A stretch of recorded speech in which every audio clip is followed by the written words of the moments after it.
تو صحابہ اکرام رضوان اللہ علیہم اجمعین پوچھنے لگے اللہ کے رسول آج خلاف واقعہ آپ نے جو ہے یہ عمل کیا ہے، کیا مطلب ہے اس کا؟ تو نبی اکرم صلی اللہ علیہ وسلم نے فرمایا کہ ان دونوں کو عذاب قبر ہو رہا تھا، اور کوئی بڑی باتوں سے نہیں، دو چھوٹی چھوٹی باتوں سے، ایک پیشاب کے چھینٹوں سے نہیں بچتا تھا اور دوسرا اپنے بھائی یعنی مسلمان بھائی کی غیبت کرتا تھا. بات آ رہی ہے سمجھ؟ یعنی یہ ادنا باتیں ہیں دونوں.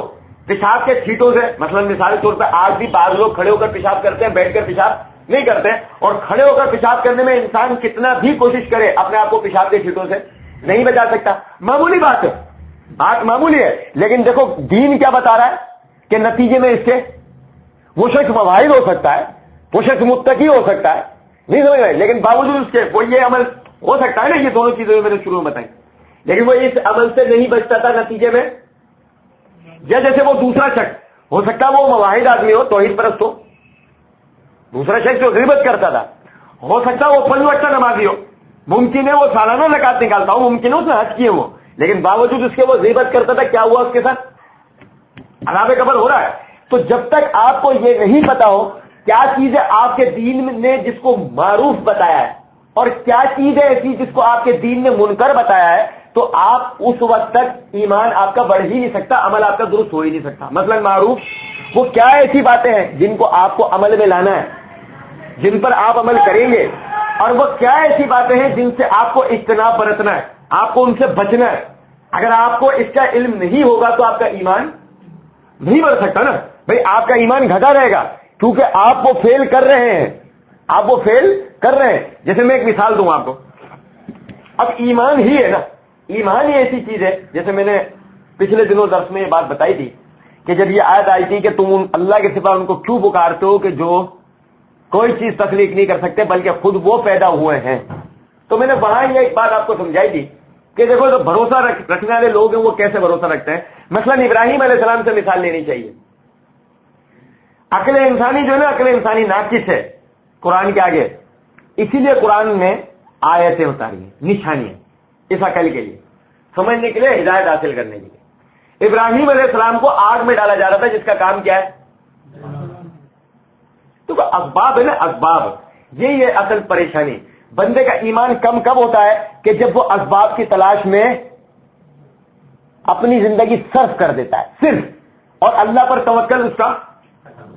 جیسے کہ دیکھو میں 4 چیزوں کی طرف، اس دن میں نے 2 چیزوں کی طرف بھی نشاندہی کر کے دی تھی. اب کیا کہ مثال کو آگ جلی، ابراہیم علیہ السلام جانتے ہیں آگ کا فنکشن کیا ہے؟ جلا دینا، باوجود اس کے کیوں کود رہے؟ نہیں، جیسے میں ایک مثال لیتا ہوں، عام طور پہ زبان سے ایک بندہ کہتا جب یہ تو کوئی بات نہیں ہے نا کہ آگ جلتی ہوئی سامنے دیکھ رہا ہو اس میں کود جاؤ.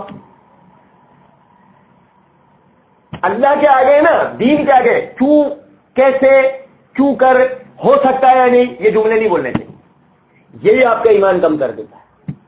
اگر آپ جیسے یہ بات کرو گے تو آپ نے کس چیز کے اوپر یقین کرا جو آپ اپنی آنکھ سے دیکھ رہے ہیں؟ آپ نے کس چیز پہ یقین کرا جو آپ اپنے کان سے سن رہے ہیں؟ آپ نے کس چیز پہ یقین کرا جس کو آپ اپنے ہاتھ میں چھو سکتے ہیں؟ حالانکہ آپ خود یہ بات جانتے ہیں میری آنکھ میں کائنات کی 20 چیزیں نہیں آتی ہیں، میرے کان میں کائنات کی 20 چیزیں نہیں پہنچ پاتی آوازیں، لیکن ہے میرے ہاتھ میں کائنات کی 20 چیزوں کا تصرف نہیں ہے، لیکن اس کے باوجود وہ ہے. تو یہی وجہ ہے. اور یہاں تک کہ بلکہ ہم یہ بھی جانتے ہیں کہ بعض چیزیں نا، بعض چیزیں اپنے اندر 2 کیفیات رکھتی ہیں کہ ایک سبب سے ہم اس کو استعمال کر رہے ہیں، دوسرا ہمارے علم میں نہیں ہے لیکن وہ سبب اس میں پایا جاتا ہے. جیسے مثال میں نے اس دن بھی دی تھی، زہر کیا کام ہے اس کا؟ کیا کام ہے؟ بندے کو مار دیتا ہے، لیکن وہی زہر دواؤں میں استعمال ہوتا ہے. تیزاب کا کام کیا ہے؟ بندوں کو جلا دینا، لیکن باوجود وہی تیزاب بعض جگہ کیمیکلز کی صورت میں استعمال ہوتا ہے ہماری اشیاء میں. اب کیا کہ ابراہیم علیہ السلام کو جب آگ میں ڈالا جا رہا ہے تو وہ جانتے ہیں کہ آگ، لیکن اس کے باوجود وہ کود رہے ہیں اس میں. اور جب وہ آگ میں کود گئے تو کیا آگ جل رہی تھی، بجھ گئی تھی؟ جل رہی تھی. باوجود اس کے ابراہیم علیہ السلام کا ایک بال بھی جلا. وجہ صرف ایک ہے، پتہ ہے کیا ہے؟ ان کے تقوی والی زندگی، ان کا بڑھا ہوا ایمان اور اللہ پر توکل. وہ یہ جانتے ہیں کہ یہ آگ جلاتی ہے لیکن اللہ کے حکم سے، یہ آگ جلاتی ہے لیکن یہی وجہ ہے کہ اللہ کا حکم ہی قرآن میں آتا ہے، اللہ کا حکم ہی قرآن میں آتا ہے. سورہ ابراہیم میں کیا؟ کونوا بردم و سلام، اے آگ ابراہیم جل تو صحیح، پر ابراہیم کے لیے کیسے جل؟ بردم و سلاما، ٹھنڈی اور سلامتی والی۔ آگ کی ضد ہے یہ دونوں چیزیں، آگ ہے گرم اور جلا دینے والی، آگ ہے گرم اور جلا دینے والی، لیکن اللہ نے اس کو حکم کیا دیا ہے؟ ہو جا ٹھنڈی اور سلامتی والی۔ جلے گی تو صحیح، جلے گی تو صحیح، جلتی بھی تو نظر آئے گی، لیکن اس کے اندر کی ہیٹ ختم ہو چکی ہے، اس کا جلانے کا فنکشن ختم ہو چکا ہے۔ وجہ کیا ہے کہ اس میں وہ بندہ کیا ہے کہ جو بھروسہ رکھتا ہے اس بات پہ کہ یہ میرے رب کے حکم سے چل رہی ہے، اور اب میرے لیے جلے گی نہیں، جلے گی نہیں، یعنی جلا نہیں سکتی جب تک اللہ کا حکم نہ ہو۔ اسی طریقے سے مثال لے لیجیے آپ کہ چونکہ یہ سورت بدر کی جنگ سے متعلق ہے، تو بدر کی جنگ میں جو لوگ لڑنے کے لیے گئے تھے، جو لوگ بدر کی جنگ میں لڑنے کے لیے گئے تھے، وہ بھی اسباب کی وجہ سے، یعنی ان میں ایک طبقے کا اللہ نے یہاں ذکر کرا ہے کہ وہ ایک سبب کی وجہ سے گئے تھے، اور وہ سبب تھا مال غنیمت، جس کا تذکرہ بھی ہم پڑھ رہے ہیں۔ میں اسی لیے کہا کہ یہ آیتیں سمجھنا ہمارے لیے لازمی ہے۔ اب کیا کہ وہ ایک طبقہ ان میں مال غنیمت کے سلسلے میں گیا تھا، وہ کیوں گیا تھا اس کی وجہ میں آپ کو سمجھاؤں۔ دوسرا جو طبقہ ان میں تھا وہ کس لیے گیا تھا؟ مثلا جیسے ابو داؤد کے اندر روایت آتی ہے، ایک بدوی صحابی نبی اکرم صلی اللہ علیہ وسلم کے پاس آئے، جبکہ نبی اکرم صلی اللہ علیہ وسلم مال غنیمت کو تقسیم کر رہے تھے، اور وہ جب نبی صلی اللہ علیہ وسلم کے پاس آئے تو نبی صلی اللہ علیہ وسلم نے ان کا حصہ بھی مقرر کرا۔ تو وہ یہ کہنے لگے اللہ کے رسول، میں نے جہاد میں حصہ یہ دنیاوی مال کے لیے تھوڑی لیا، میں نے تو جہاد میں حصہ اس لیے لیا تھا کہ تیر مجھے یہاں لگے، تیر مجھے یہاں لگے اور میں اللہ کے راستے میں شہید ہو جاؤں۔ بات آ رہی ہے سمجھ؟ تو یہ ہے اصل بات کہ اگر مومن کون ہوگا؟ مومن وہ ہوگا کہ جو اللہ پر، اور جیسے میں نے بتایا کہ اللہ کا ڈر اور اللہ پر بھروسہ، یہ دو چیزیں ایسی ہیں جو پھر اس کو ایک کام کے لیے مجبور کریں گے۔ اللہ نے آگے فرمایا الذین یقیمون الصلاۃ، وہ لوگ ہیں جو نمازوں کو قائم کرتے ہیں، کیونکہ آپ کی نماز کا قیام آ ہی ان دو صورتوں پہ سکتا ہے۔ ایک اللہ پر بھروسہ، یعنی ایک تو پہلے آپ نماز پڑھنے بھاگیں گے، آپ اذان سنتے ہی آپ گھر میں بے چین ہو جائیں گے، آپ اذان سنتے ہی بھاگیں گے، کیوں کہ آپ کو الفاظ یہ سنائی دے رہے حی علی الصلاۃ، آجا نماز کی طرف۔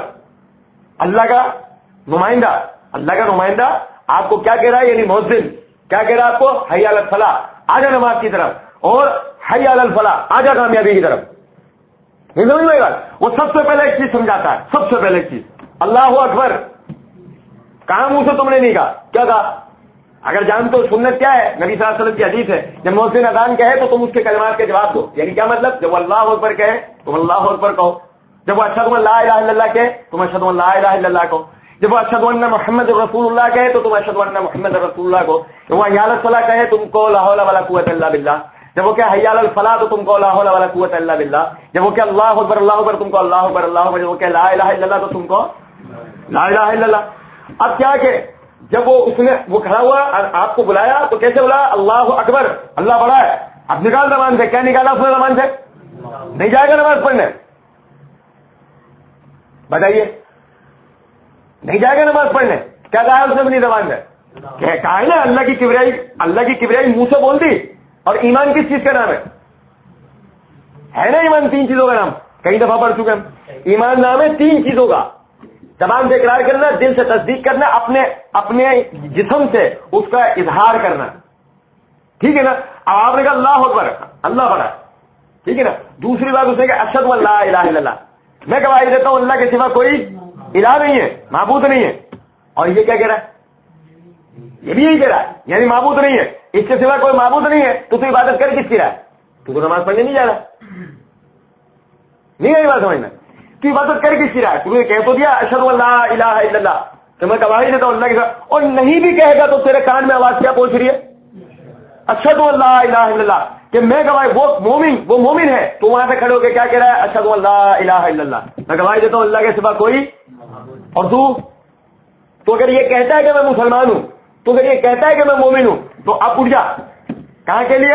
اس کا اقرار کرنے کے لیے، اس کا اظہار کرنے کے لیے کہ واقعی اللہ کے سوا کوئی معبود نہیں ہے، ثابت کر جا کے، ٹھیک ہے نا؟ اشہد ان محمد رسول اللہ، اس نے کیا کہا کہ میں گواہی دیتا ہوں محمد صلی اللہ علیہ وسلم اللہ کے رسول ہے۔ اب جب تو وہاں جائے گا تو تو عیسائیوں کی طرح پرے نہیں کرے گا، تو یہودیوں کی طرح بھی نہیں کرے گا جیسے وہ کرتے ہیں۔ تو جا کر جب تو نے کہا نا اشہد ان محمد رسول اللہ، تو اب تو جا کے جیسے اس نبی نے کہا تھا صلو کما رأیتمونی اصلی، نماز ایسے پڑھنا جیسے مجھے پڑھتے ہوئے دیکھا, اب جا اور نماز پڑھ. وہ طریقہ عبادت اختیار کر کہ جس کا تو اپنے منہ سے کہہ رہا ہے کہ میں گواہی دیتا ہوں, نہیں سمجھ گئے؟ وہ طریقہ عبادت اختیار کر کہ جو جس کے تو نام کی گواہی دے رہا ہے کہ جس کا جو ان کا طریقہ عبادت تھا, اب جا کے وہ طریقہ عبادت اسی طریقے سے اختیار کر, تبھی تو ان سے وفا کر سکتا ہے. نہیں سمجھ میں؟ محمد صلی اللہ علیہ وسلم سے وفا کیا ہے کہ طریقہ عبادت میں ہر چیز انہی کے مطابق ہو, ورنہ طریقہ عبادت ہی نہیں ہے. ایک لفظ ہے, ایک عام اصطلاح میں آپ نے سنا ہوگا, شریعت اور طریقت. شریعت اور طریقت. شریعت کیا ہے؟ اللہ کی کتاب. شریعت کیا ہے؟ اللہ کی کتاب. اور طریقہ کیا ہے؟ فَإِنَّ خَيْرَ الْحَدِيثِ کتاب اللہ. سب سے بہترین بات اللہ کی کتاب. نبی صلی اللہ علیہ وسلم کی حدیث ہے, وَخَيْرَ الْحَدِيِ حَدِيُّ مُحَمَّدٍ صلی اللہ علیہ وآلہ وسلم. اور سب سے اچھی ہدایت کس کی ہدایت ہے؟ محمد رسول اللہ صلی اللہ علیہ وسلم کی. ٹھیک ہے نا. اب کیا کہ شریعت اور طریقت دونوں کہاں سے لینی ہے؟ اللہ اس کے رسول سے. آپ کا طریقہ عبادت ایک ایک چیز, یہاں تک کہ اس زبان سے جو کلمہ آپ نکالتے ہیں وہ کلمہ کس کے مطابق ہونا چاہیے؟ نہیں ہوگا تو پھر سمجھ لیجئے کہ اللہ تبارک و تعالیٰ, میں نے بتایا نا, اللہ کا ڈر نہیں ہوگا نا دل میں, بندے کا دل ہمیشہ بے ایمان رہے گا, ایمان اس کا نہیں بڑھ سکتا. یہی وجہ ہے ہر بدعتی, ہر غلط طریقہ وہ اختیار کر کے کیا کہے گا؟ اللہ کی عبادت کر رہے ہیں ہم. اور بھائی سجدہ تو اللہ کو ہو رہا ہے نا, قبول کرنے والا ہے.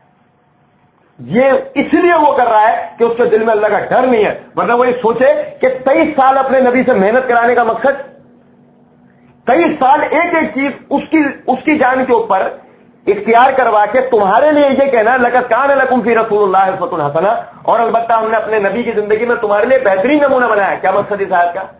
تو مقصد بچتا ہے اگر کسی بھی طریقے سے سجدہ اللہ کو کر لیا جائے اور اللہ قبول کر لے تو یہ اس نبی کے ساتھ بہت بڑی ناانصافی ہے. نہیں سمجھ بھائی؟ بھائی ہندو ہونے میں کیا حرج ہے؟ ایک بات سمجھنا مجھے, ہندو ہونے میں کوئی حرج ہے؟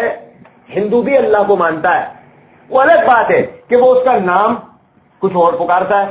عیسائی کس کو مانتا ہے؟ ہندو کو چھوڑ دو یار, بلکہ عیسائی اور یہودی کو لے لو, وہ باقاعدہ ایک نبی کے پیروکار ہیں یا نہیں ہے؟ یہودی دعوے دار ہیں کہ ہم موسیٰ علیہ السلام کے پیروکار ہیں, تو موسیٰ علیہ السلام نعوذ باللہ, آپ موسیٰ علیہ السلام کو نہیں مانتے. عیسائی دعوے دار ہیں عیسیٰ علیہ السلام کی پیروی کے. ایمانداری سے بات بتاؤ, اب عیسیٰ علیہ السلام پہ ایمان نہیں رکھتے. تو اب یہاں پر سمجھنے کی بات ہے, آپ کا طریقہ عبادت یہودیوں کی طرح کیوں نہیں ہو جاتا؟ اگر ہر طریقے سے سجدہ اللہ کو ہو سکتا ہے, ہر طریقے سے اللہ عبادت قبول کر سکتا ہے, تو کتنے مزے سے آپ کہتے ہو یہودیوں اور عیسائیوں کی عبادت نہیں ہوتی؟ کیوں کہتے ہو؟ اسی لیے کہتے ہو کہ آپ نے وہ حدیث سن رکھی ہے, لو کان موسیٰ حیا ما وسعہ الا اتباعی, کہ اگر موسیٰ بھی زندہ ہو کر آ جائے تو میری پیروی کرنے کے سوا ان کو کوئی چارہ نہیں ہوگا. یہ نبی صلی اللہ علیہ وسلم کا. آپ جب اس حدیث پر ایمان لائے ہو, جب آپ اس کا مطلب اور معنی سمجھتے ہو, تو اب آپ بتاؤ, آپ طریقہ کسی اور سے لے سکتے ہو, آپ اپنے ذاتی کوئی طریقہ گھڑ سکتے ہو, اور پھر آپ یہ سوچ سکتے ہو, آپ یہ جرأت کر سکتے ہو کہ اللہ آپ کی عبادت قبول کرے گا؟ نہیں کرے گا. اسی لیے اللہ نے قرآن میں فرمایا, یا ایھا الذین آمنوا اطیعوا اللہ واطیعوا الرسول ولا تبطلوا اعمالکم. اے ایمان والو اللہ کی عبادت کرو, اور اے ایمان والو اللہ کی اطاعت کرو, اللہ کی فرما برداری کرو, اور اس کے رسول کی فرما برداری کرو. ولا تبطلوا اعمالکم, اور اپنے اعمالوں کو برباد نہ کرو. مطلب اگر اللہ اور اس کے رسول کی فرما برداری میں عمل نہیں ہے تو برباد ہو جائے گا نا, ختم ہو جائے گا پھر وہ عمل. تو اسی لیے وقت نہیں برباد کرے آدمی. نہیں آج کل بعض لوگ کہتے ہیں کمیونسٹ پسند وقت برباد کر رہے ہیں, تو کیا کہ وقت واقعی نہیں برباد کرنا چاہیے. اگر عبادت ہی کرنی ہے نا پھر اللہ کی, تو اس طریقے سے کرو جیسے کہ اللہ کے رسول صلی اللہ علیہ وسلم نے کیا, ورنہ نہیں ہوگی, کبھی قبول نہیں ہوگی. ٹھیک ہے. اب وہ دن آگے کہہ رہا ہے حی علی الصلاۃ, آجا نماز کی طرف. اب یہی وہی بندہ جائے گا نماز کی طرف کے جو اللہ سے ڈرتا ہے, تو اس کو پتا ہے کہ میرے رب کا نمائندہ مجھے بلا رہا ہے, میرے رب کا نمائندہ مجھے بلا رہا ہے, نہیں جاؤں گا تو نتیجے میں کیا ہوگا؟ جبکہ وہ ایک اور بات سنتا ہے, دیکھو وہ نہیں جا رہا تو کس وجہ سے نہیں جا رہا, وہ جا رہا تھا. اثر کی نماز کے لیے لے لیتے ہیں. کاروبار ہے بھائی, چمک رہا ہے کاروبار, دم کسٹمر آ رہے ہیں, اگر اس ٹائم دکان چھوڑ کر جاؤں گا تو پھر کیا ہوگا؟ ظاہر ہے نا یار, کاروبار پہ اثر پڑے گا, میرے کو نقصان ہوگا. یہ جیسے مثالی طور پہ اگر وہ جاب کر رہا ہے, نوکری پر ہے, وہ نہیں زور کے لیے نہیں نکل سکتا, کیوں؟ اور میں نکلوں اگر میرے باس مجھے نکال دیں گے. ایک بات سمجھیے گا ذرا, مؤذن نے اس کو کہا حی علی الصلاۃ, آجا نماز کی طرف. اب دونوں صورتوں میں وہ انکار, یعنی ادھر بھی وہ انکار کرنے کی وجہ, بلکہ بدقسمتی ہماری ہے